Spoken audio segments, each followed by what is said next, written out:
एक बार भगवान से उनका सेवक कहता है, भगवान आप एक जगह खड़े खड़े थक गए होंगे। एक दिन के लिए मैं आपकी जगह मूर्ति बनकर खड़ा हो जाता हूँ। आप मेरा रूप धारण करके घूम आओ कहीं।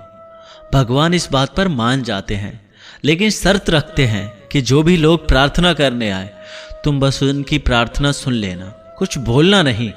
मैंने उन सभी के लिए अलग प्लानिंग कर रखी है। सेवक मान जाता है। सबसे पहले मंदिर में एक बिजनेसमैन आता है और कहता है, भगवान मैंने एक नई फैक्ट्री डाली है, उसे खूब सफल करना।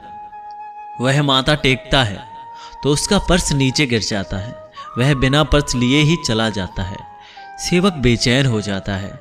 वह सोचता है कि रोककर उसे बताए कि पर्स गिर गया, लेकिन शर्त की वजह से वह नहीं कह पाता।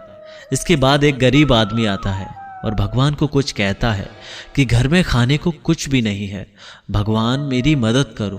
तभी उसकी नज़र पर्स पर पड़ती है। वह भगवान का शुक्रिया अदा करता है और पर्स लेकर चला जाता है। अब तीसरा व्यक्ति आता है। वह एक नाविक होता है। वह भगवान से कहता है कि मैं 15 दिनों के लिए जहाज लेकर समुद्र की यात्रा पर जा रहा हूँ। यात्रा में कोई अड़चन ना आए भगवान।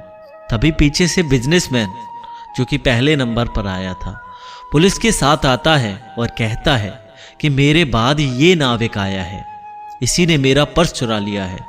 पुलिस नाविक को ले जा रही होती है। तभी सेवक बोल पड़ता है। अब पुलिस सेवक के कहने पर उस गरीब आदमी को पकड़कर जेल में बंद कर देती है। रात को भगवान आते हैं तो सेवक खुशी खुशी पूरा किस्सा बताता है। भगवान कहते हैं, तुमने किसी का काम बनाया नहीं मूर्ख, बल्कि बिगाड़ा है। वह व्यापारी गलत धंधे करता है, अगर उसका पर्स गिर भी गया तो उसे फर्क नहीं पड़ता।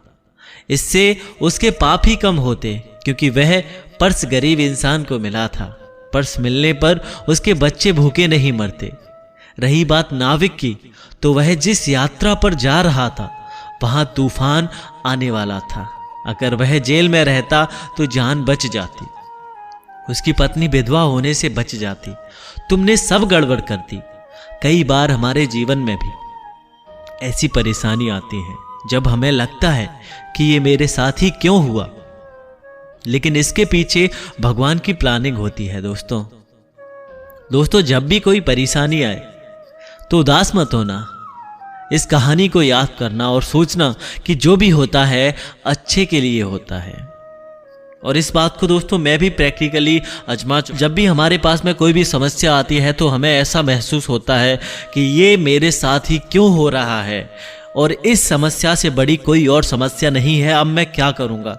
लेकिन जब आगे चल के वही समस्या की वजह से हमें कुछ अच्छा होता है हमारे साथ, तब ये पता चलता है कि उस दिन वो काम हुआ था तो अच्छा ही हुआ था।